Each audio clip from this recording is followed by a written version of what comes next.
Hello everyone. आज हमारा chapter है चैप्टर 11 जो कि है ऊष्मागतिकी यानी थर्मोडायनेमिक्स। तो आज हम थर्मोडायनेमिक्स पढ़ने वाले हैं जो कि बहुत इंटरेस्टिंग ब्रांच होने वाली है फिजिक्स की। ये मैं इसलिए कह रही हूँ क्योंकि अभी तक आपने फिजिक्स में जो भी चैप्टर्स पढ़े थे वो हमने पढ़े थे मैकेनिक्स के यानी कि यांत्रिकी के। तो यहाँ से जो हम पढ़ने वाले हैं चैप्टर वो है एक फिजिक्स की दूसरी ब्रांच जिसको हम कहते हैं थर्मोडायनेमिक्स यानी ऊष्मागतिकी। तो इससे पहले हम ये समझ लेते हैं कि ऊष्मागतिकी आखिर होता क्या है। यानी ऊष्मागतिकी फिजिक्स की एक ऐसी ब्रांच होती है जिसमें कि हम स्टडी करते हैं कार्य का ऊष्मा में परिवर्तन और ऊष्मा का कार्य में परिवर्तन का। यानी कि हम ये कह सकते हैं कि ऊष्मागतिकी का मतलब होता है कि ऊष्मा, जैसे कि आपको उसके नाम से पता चल रहा होगा कि ऊष्मा के बारे में हम यहाँ पे कुछ पढ़ने वाले हैं। यस ऑफ कोर्स, तो हम यहाँ पे हीट के बारे में पढ़ेंगे और साथ ही साथ हम यहाँ पे पढ़ने वाले हैं टेम्परेचर के बारे में। ठीक है, तो हम यहाँ पे ऊष्मा के बारे में व ताप की अवधारणा के बारे में और साथ ही साथ हम ये भी जानेंगे कि ऊष्मा की जो अन्य प्रकार की ऊर्जाएं होती है उसका किस तरह से एक दूसरे में रूपांतरण यानी ट्रांसफर होता है, उसके बारे में हम ऊष्मागतिकी में पढ़ने वाले हैं। ठीक है, तो ऊष्मागतिकी जो होती है वो एक मैक्रो साइंस है, मैक्रो फिजिक्स है यानी स्थूल विज्ञान है। स्थूल विज्ञान का मतलब ये होता है कि हम जब किसी ऑब्जेक्ट के बारे में बात करेंगे, हम किसी सिस्टम के बारे में बात करेंगे, तो हम ऐसा उसे होल लेंगे, यानी उसको हम एक बड़े स्तर पर देखने की कोशिश करेंगे। इस वाले साइंस में, इस वाले फिजिक्स में हम उसको एक सूक्ष्म स्तर पर स्टडी नहीं करते हैं थर्मोडायनेमिक्स में। जैसे कि हम सूक्ष्म स्तर में जब हम किसी की स्टडी करते हैं तो उसमें हम बात करते हैं उसके अंदर के जो भी एटम्स, जो उसके अंदर के मॉलिक्यूल्स होते हैं उसके बारे में हम बात करते हैं, अगर हम सूक्ष्म स्तर पर किसी चीज के बारे में बात कर रहे होते हैं। लेकिन थर्मोडायनेमिक्स में हम सूक्ष्म स्तर पर नहीं बल्कि एक बड़े स्तर पर, एक स्थूल विज्ञान जो है इसलिए से कहा जाता है क्योंकि हम एक बड़े स्तर पर जो है ऑब्जेक्ट को स्टडी करते हैं। हम यहाँ पर स्टडी करेंगे जैसे किसी गैस की अवस्था की दाब की अवस्था को, हम उसके आयतन के बारे में, उसके ताप, द्रव्यमान और संगठन, इस सब के बारे में हम स्टडी करेंगे ऊष्मागतिकी में। इससे पहले वाले जो अभी आपने चैप्टर पढ़े होंगे फिजिक्स में वो हमने यांत्रिकी यानी मैकेनिक्स से रिलेटेड पढ़े थे। और अब जो हम पढ़ेंगे इस वाले चैप्टर में वो हम थर्मोडायनेमिक्स यानी ऊष्मागतिकी के बारे में पढ़ने वाले हैं। तो इससे जो है चैप्टर स्टार्ट करने से पहले हमें ये पता होना चाहिए कि आखिर दोनों में डिफरेंस क्या है, ताकि आपको एक क्लैरिटी रहे दिमाग में कि हम इस चैप्टर में क्या पढ़ने वाले हैं और इससे पहले वाले चैप्टर में हमें क्या अलग पढ़ा था। ठीक है, तो बेसिकली ये क्या है कि है तो फिजिक्स से, लेकिन किसी भी चीज को देखने का जो नजरिया होता है, जो पर्सपेक्टिव होता है, वो हमारा चेंज हो जाएगा जब हम मैकेनिक्स की बात कर रहे होंगे तो हमारा किसी भी ऑब्जेक्ट को देखने का पर्सपेक्टिव जो है वो डिफरेंट होगा। और वहीं अगर हम थर्मोडायनेमिक्स की बात करेंगे तो हमारा किसी भी ऑब्जेक्ट को देखने का नजरिया डिफरेंट होगा। हम मैकेनिक्स में बात करते हैं बल की, बल आघूर्ण के प्रभाव में गति कर रहे कण या पिंड की। यानी जब हम किसी पिंड को देखेंगे, कण को देखेंगे, तो हमारे दिमाग में क्या आएगा, हम मैकेनिक्स के पर्सपेक्टिव सोचेंगे तो हमारे दिमाग में आएगा कि उस पर हमने बल लगाया था, उसके बल आघूर्ण लगाया गया और उसकी वजह से उस पे मोशन आया। हमारा मेन फोकस उसके मोशन पे होगा, उस पे लगने वाले बल पे होगा, बल आघूर्ण, इन सब चीजों पे हमारा फोकस होगा मैकेनिक्स में। अब आप रिलेट कर पा रहे होंगे कि आपने इससे पहले क्या क्या पढ़ा था मेनली। लेकिन थर्मोडायनेमिक्स में हम बात करते हैं कि पिंड की आंतरिक स्थूल अवस्था के बारे में, यानी हम बात करेंगे उसके हीट के बारे में, उसके टेम्परेचर के बारे में, उसके वॉल्यूम, प्रेशर, इन सब के बारे में हम बात करेंगे थर्मोडायनेमिक्स में। ठीक है, यानी ऊष्मा क्या होगी, उसके ताप क्या होगी, उसकी ऊर्जाओं में किस तरह से चेंजेस आएंगे, उसके बारे में हम बात करते हैं थर्मोडायनेमिक्स में। चलिए शुरू करते हैं। तो सबसे पहले हमारा क्वेश्चन आता है ताप या साम्य का। तो जब हम बात करते हैं थर्मल इक्विलिब्रियम की, तो सबसे पहले आप बताइए, जब हम इक्विलिब्रियम कहते हैं, therm not thermal equilibrium but only अगर हम इक्विलिब्रियम की बात करें तो आप इससे क्या समझते हैं। अभी तक के चैप्टर में जो अभी आपने पढ़ा था फिजिक्स में, तो वहां पे अगर आप देखेंगे तो आपका जवाब यही होगा, जो कि हम मैकेनिक्स में पढ़ते आए हैं। इक्विलिब्रियम का मतलब ये होता है कि जब कोई चीज बैलेंस्ड हो। और मैकेनिक्स में हम बात करते हैं बैलेंस्ड का मतलब हमने किसी ऑब्जेक्ट पे क्या लगाया, बल लगाया, या फिर हमने उस पर बल आघूर्ण लगाया तो उसका मान टोटल जो है टोटल शून्य आया। क्यों आया टोटल शून्य? क्योंकि मान लो हमारे पास कोई ऑब्जेक्ट था, तो ऑब्जेक्ट के दोनों साइड से जो है वो इक्वल एंड अपोजिट जो फोर्स लगते हैं किसी भी ऑब्जेक्ट पर, तो उसका जो सम होता है वो क्या हो जाता है, शून्य हो जाता है। उस स्थिति को हम इक्विलिब्रियम कह देते हैं, राइट। यानी जो फोर्स लगाए जा रहे हैं दोनों साइड से, that is equal and opposite in the direction. तो वहां पर जो नेट हमारे पास बल आता है या बल आघूर्ण आता है तो वो शून्य हो जाता है। इसी स्टेट को हम कहते हैं साम्य अवस्था या इक्विलिब्रियम इन मैकेनिक्स। लेकिन अगर हम बात करें ऊष्मागतिकी में साम्यावस्था की, तो हमारा यहाँ पे क्या मतलब होता है? तो यहाँ पे ऑफकोर्स हमारा बल से या बलाघूर्ण से मतलब नहीं होगा, क्योंकि यहाँ पे हम उस चीज को कंसीडर ही नहीं करते। यहाँ पे हमारा मेन फोकस होता है उस निकाय की ऊष्मा पर, उसके तापमान पर, उसके दाब, आयतन, इन सब चीजों पर। ठीक है। सो ऊष्मागति में साम्यावस्था का हमारा मतलब होता है कि जो हम सिस्टम ले रहे हैं, निकाय ले रहे हैं, उसको अ, उसको प्रभावित करने वाले जो स्थूल चर है वो समय के साथ परिवर्तित नहीं होते। आई होप आपको यहाँ पे समझ नहीं आया होगा कुछ, फिर हम इसको अब डिटेल में समझते हैं। देखो, सबसे पहले निकाय का मतलब क्या होता है? निकाय का मतलब ये है, सिस्टम या निकाय का मतलब ये होगा, क्योंकि ये जो वर्ड है ये बहुत बार हम यूज करने वाले हैं इस चैप्टर में। तो निकाय का मतलब होता है जैसे हमारा पूरा यूनिवर्स है, हमारा पूरा ब्रह्मांड है। उस ब्रह्मांड में हम जिस भी ऑब्जेक्ट के बारे में बात कर रहे होंगे, अगर हम किसी बोतल के बारे में बात कर रहे हैं सपोज करो, तो जो बोतल होगी वो हमारे लिए एक सिस्टम हो जाएगा। और उस बोतल के अलावा जितना भी कुछ इसके चारों ओर होगा वो इसका सराउंडिंग या इसका वातावरण हो जाएगा। ठीक है। तो सिस्टम मतलब जिस भी ऑब्जेक्ट के बारे में बात कर रहे हैं वो हमारा सिस्टम हो जाएगा। तो ऊष्मागतिकी में साम्यावस्था का मतलब होता है कि उस इस बोतल को, सपोज इस बोतल को जो भी चर इसको प्रभावित कर रहे होंगे, जैसे कि इसका तापमान, इसका द्रव्यमान, इसका आयतन, ऊष्मा, जो भी इसको प्रभावित कर रहे हैं उसके साम्यावस्था में, वो समय के साथ चेंजेस नहीं हो रहे, वो बिल्कुल कांस्टेंट है, वी कैन से दैट। ठीक है। तो अगर हम तापीय साम्य की बात करें अब, तो तापीय साम्य को हम इस तरह समझ सकते हैं दो एग्जांपल से, कि मान लो हमारे पास, हम समझने जा रहे हैं अब ऊष्मागतिकी में तापीय साम्य क्या होता है। ठीक है।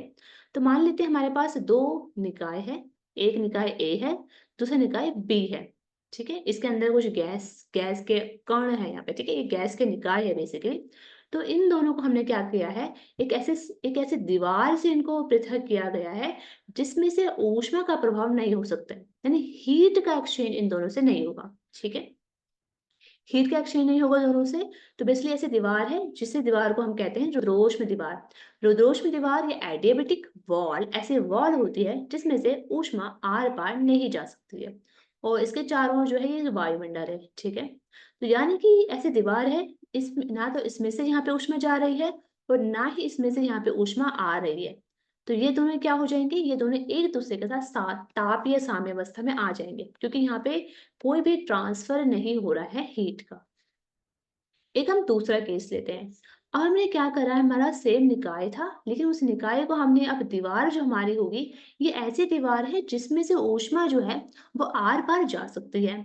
इस दीवार को कहा जाता है ऊष्मा पार्थ दीवार। ठीक है। इस दीवार से ऊष्मा तब तक जाती रहेगी जब तक कि दोनों की तापमान सेम ना हो जाए। हम जनरली ये देखते हैं अपने चारों ओर, इसको हम एक एग्जांपल से समझ सकते हैं अपने डेली लाइफ के। मान लो हमारे पास क्या है, हमने एक कप चाय हमारे पास है, ये हमारे पास एक गर्म पानी है। ठीक है। हमारे पास एक गर्म पानी है ग्लास में, और हमने क्या करा, उस गर्म पानी जो था हमारे ग्लास में, ये गरम गरम पानी हमारे, हाँ, ग्लास में है, हमने क्या करा, एक टेबल के ऊपर हमने इस पानी को रखा है। ठीक है। और हम इस पानी को रख के भूल गए हैं यहाँ टेबल पर, और हम क्या देखते हैं कि हमने तो बहुत ज्यादा गर्म करके पानी रखा था, लेकिन कुछ टाइम बाद जब हम आते हैं तो हमें ये दिखता है कि जो इतना गर्म ये स्टार्टिंग में था पानी, उसके कुछ टाइम बाद ये पानी क्या हो जाएगा, ठंडा हो जाएगा। ऐसा क्यों हुआ? ऐसा इसलिए हुआ क्योंकि इसका जो टेम्परेचर था वो काफी ज्यादा हाई था, और हमारे एटमॉस्फेयर में जो टेम्परेचर था वो क्या था, लो था। राइट। तो हम जानते हैं ये कि यहाँ पे क्या होगा, ऊष्मा का प्रभाव होता है। ऊष्मा का प्रभाव हमेशा ज्यादा वाले उस तापमान से कम वाले तापमान में होता है। तो यहाँ से जो इसकी ऊष्मा थी वो बाहर निकल रही थी वायुमंडल में। सेम ऐसी केस यहाँ पे भी हो रहा है। ठीक है। जो भी निकाय यहाँ में ज्यादा गर्म होगा, जिसका टेम्परेचर ज्यादा होगा, वो दूसरे वाले को अपनी ऊष्मा स्थानांतरित करता रहेगा, और ये ऊष्मा का स्थानांतरण तब तक चलता रहेगा जब तक कि दोनों जो सिस्टम है, ये वायुमंडल और हमारा जो गरम, जो हमारा ग्लास है, गरम पानी का ग्लास, उसका टेम्परेचर सेम ना हो जाए। ठीक है, तब तक ये ऊष्मा चलती रहेगी जब तक कि दोनों सेम कंडीशन में ना आ जाए, जब तक दोनों समान तापमान में ना आ जाए। और जैसे ही दोनों समान तापमान में आ जाएंगे तो दोनों से हीट का ट्रांसफर रुक जाएगा और एक ऐसी स्टेट जहां पर ऊष्मा का स्थानांतरण नहीं होता है, उस स्टेट को हम कहते हैं ताप या साम्य। ठीक है, तो यहाँ पर जो है हम कह सकते हैं कि ताप या साम्य की स्टेट वहां पे आ जाएगी। सो हम कह सकते हैं कि एक निकाय से दूसरे निकाय में अब और ऊर्जा का प्रभाव नहीं होता है, तो उस स्थिति को हम कहते हैं कि ताप या साम्य। ठीक है, आई होप आपको दोनों एग्जांपल समझ में आ चुका हो। ताप या साम्य मतलब क्या होता है? तापमान को कंसीडर करते हुए हम बोल रहे हैं साम्य अवस्था में आ चुके, दोनों का टेम्परेचर समान हो चुका है और अब उन दोनों में से कुछ भी हीट का ट्रांसफर नहीं हो रहा है। तो यहीं से हमारा कॉन्सेप्ट आता है ऊष्म गति का शून्य कोटि का नियम, यानी जीरोथ लॉ ऑफ थर्मोडायनेमिक्स। तो ये बहुत इंपॉर्टेंट लॉ है, हम इसको समझते हैं। तो ऊष्म गति का शून्य कोटि का नियम क्या कहता है? इस नियम के अकॉर्डिंग समझने से पहले, इसका स्टेटमेंट समझने से पहले हम इसको डिराइव करते हैं। तो इसमें क्या किया जाता है कि हमारे पास से एक निकाय है ए, एक निकाय है बी। जो निकाय है वो एक रुद्रोष्म दीवार से पृथक है। रुद्रोष्म दीवार यानी एडियाबेटिक वॉल, ऐसे दीवार जहां से ऊष्मा का प्रभाव बिल्कुल भी नहीं होगा, ऊष्मा यहां से नहीं जा सकती। ठीक है, जबकि इनमें से प्रत्येक एक तीसरे निकाय सी से सुचालक दीवार द्वारा संपर्क है। तो इस केस में हमारे पास तीन निकाय हैं। पहले तो दो निकाय है ए और बी निकाय, वो एक दूसरे से एक ऐसी दीवार से पृथक है जहां से ऊष्मा का प्रभाव नहीं हो सकता है।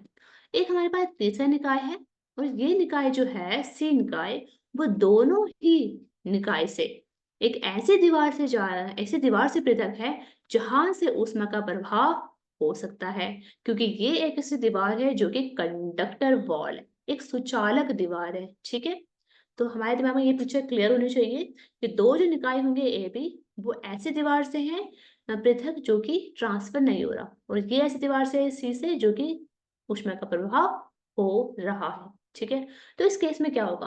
क्या आप इसको थोड़ी देर सोच सकते हैं कि यहाँ से क्या होगा इस केस में? क्या ए और बी एक दूसरे के साथ ऊष्मा का स्थानांतरण करेंगे? यस, ये एक दूसरे के साथ ऊष्मा का स्थानांतरण नहीं करेंगे, यानी ये एक दूसरे के साथ ऊष्मा का कोई भी स्थानांतरण यहाँ पे नहीं करने वाले। क्या ए और सी के बीच में ऊष्मा का स्थानांतरण होगा? यस, ये होगा। क्या ए और सी एक ऐसे स्टेट पर पहुंचेंगे एक टाइम पर कि एक दूसरे के साथ तापे सामे में आ जाए? The answer is yes. और बी और सी भी एक स्टेट पर पहुंच जाएंगे ऊष्मा स्थानांतरण के बाद, जब ये एक दूसरे के साथ ताप या साम्य में आ जाएंगे। तो हम यहाँ पे कह सकते हैं कि ए और सी जो है, ए जो है सी के साथ और बी जो है सी के साथ ताप या साम्य स्थिति में जो है आ जाएगा। ठीक है, हम दूसरा केस लेते हैं और दूसरे केस में क्या होता है हमारे पास कि जो हमारी ए और बी दीवार थी, उसको हमने क्या कर दिया, ऐसी सॉरी, ए और बी जो निकाय हमारे पास है, उसको हमने ऐसी दीवार से पृथक कर दिया है जो कि सुचालक दीवार है, यानी अब ऊष्मा का प्रभाव यहाँ से हो रहा है। लेकिन इस बार जो सी वाली दीवार से पृथक है, वहां से ऊष्मा का स्थानांतरण बिल्कुल भी नहीं हो रहा है, यानी एक कुचालक दीवार आ गई है यहाँ पे, एडियाबेटिक वॉल आ गई है यहाँ पे, एडियाबेटिक वॉल आ गई है। ठीक है, अब क्या होगा? अब आप कह सकते हैं क्या ए और बी में से ऊष्मा का स्थानांतरण यहाँ पे होगा या फिर नहीं होगा? बताओ। तो यहाँ पे क्या होगा, ए और बी में से ऊष्मा का स्थानांतरण यहाँ पर नहीं होगा। और क्यों नहीं होगा? ये इसलिए नहीं होगा क्योंकि ये दोनों का टेम्परेचर सेम हो चुका है। ऐसा क्यों हुआ? क्योंकि अगर आप इसको ध्यान से एनालाइज करें तो ए और सी दोनों सेम, देखो हम इसको मैथमेटिकली भी सॉल्व कर सकते हैं वैसे, कि ए और सी का टेम्परेचर समान हो चुका था। यस, तापीय समय में आ चुके थे ए और सी इस वाले केस में, और बी और सी भी एक दूसरे के साथ साम्य में आ चुका था। ठीक है, तो अब हमने क्या करा है, इसी वाले केस को हमने क्या करा है, इसमें कन्वर्ट कर दिया, यानी दीवार को हमने चेंज कर दिया है। अब दीवार को चेंज करने पर देखो ए और सी से तो ऊष्मा का स्थानांतरण नहीं होगा और ना ही बी और सी से होगा। तो यहाँ पे हम कह सकते हैं इस वाले इक्वेशन से कि जो हमारे पास ए और बी है, क्योंकि ए सी के इक्विलिब्रियम में है, बी सी के साथ है, तो हम यहाँ से कह सकते हैं कि ए और बी जो होंगे वो भी एक दूसरे के साथ ताप या साम्य में आ जाते हैं। तो जब कोई भी एक दूसरे के साथ ताप या साम्य में आता है तो वहां पे स्थानांतरण ऊष्मा का नहीं होता है। ठीक है, और इसी को हम कहते हैं ऊष्मा गति का शून्य कोटि का नियम। सो इसको हम ऐसे डिफाइन कर सकते हैं, यदि दो निकाय किसी तीसरे निकाय के साथ पृथक पृथक रूप से ताप या साम्य में है तो वे परस्पर भी ताप या साम्य में होते हैं। ठीक है, ये जो नियम था वो 1931 में आर एच फाउलर ने प्रतिपादित किया था। तो आपको ये नियम अच्छे समझ में आ जाना चाहिए। तो इसको आप एक बार दोबारा देखेंगे तो आपको अच्छे समझ में आ जाएगा। ठीक है, इसमें कहा गया है कि ये दो निकाय हमारे पास थे, अगर वो अलग अलग रूप से किसी तीसरे निकाय के साथ ताप या साम्य में आ जाते हैं तो वो एक दूसरे के साथ भी ताप या साम्य में होंगे। ठीक है, तो यहां से हमारे पास एक टर्म आता है ताप। जो ताप होता है उसे क्या कहते हैं, मतलब ताप को कैसे डिफाइन करेंगे।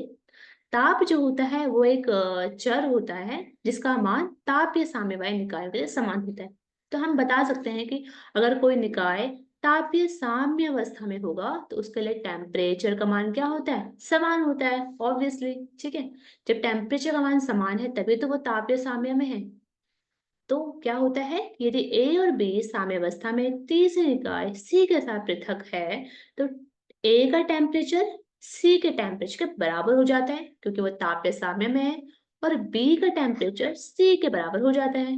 इसका मतलब ये हुआ कि ए का टेम्परेचर बी के बराबर हो जाएगा। ये मैं आपको समझा चुकी हूँ अभी भी। तो यानी कि निकाय ए बी स्वयं भी तापीय साम्य में हो जाते हैं। This is a zeroth law of thermodynamics, जहां से हमें टेम्परेचर के बारे में पता चलता है। सो आज के लिए इतना ही। अब हम देखते हैं रिव्यू हमने क्या क्या जाना। हमने यह देखा कि ऊष्मा गति के अंतर्गत हम ऊर्जा का कार्य में ऊष्मा में रूपांतरण तथा तापमान दाब जैसे स्थूल चरों के संबंध में अध्ययन करते हैं। तो मोस्टली हम ऊष्मा ताप इन सब के बारे में ऊष्मा गति में पढ़ते हैं। यांत्रिकी में हम क्या पढ़ते हैं, बल के बारे में, टॉर्क यानी बलाघूर्ण के बारे में, कर्ण निकाय की गति के बारे में हमारा ध्यान रहता है। ऊष्मा गति में हम पूरे सिस्टम की गति से नहीं बल्कि हम इसको मैक्रोस्कोपिक स्तर पर देखते हैं। साम्यावस्था में हम तब कहते हैं किसी भी निकाय को जब उस निकाय को अभिलक्षण करने वाले स्थूल चर वो समय के साथ परिवर्तित नहीं होते हैं। ऊष्मागति का शून्य का नियम यह कहता है कि अगर कोई दो प्रणाली या कोई निकाय या कोई वस्तु किसी तीसरे प्रणाली के साथ किसी तीसरी वस्तु के साथ तापीय संतुलन में होंगी तो वे एक दूसरे के साथ भी तापीय संतुलन में होगी। सो आवश्यक शर्तें हैं कि आपको यांत्रिकी पता होना चाहिए, हम बल एवं बलाघूर्ण क्या होता है। सो नेक्स्ट हम पढ़ेंगे ऊष्मा के बारे में, हम पढ़ेंगे आंतरिक ऊर्जा तथा कार्य, साथ ही साथ हम जानेंगे ऊष्मा गति का प्रथम नियम जो कि बहुत इंपॉर्टेंट है। तब तक के लिए थैंक यू।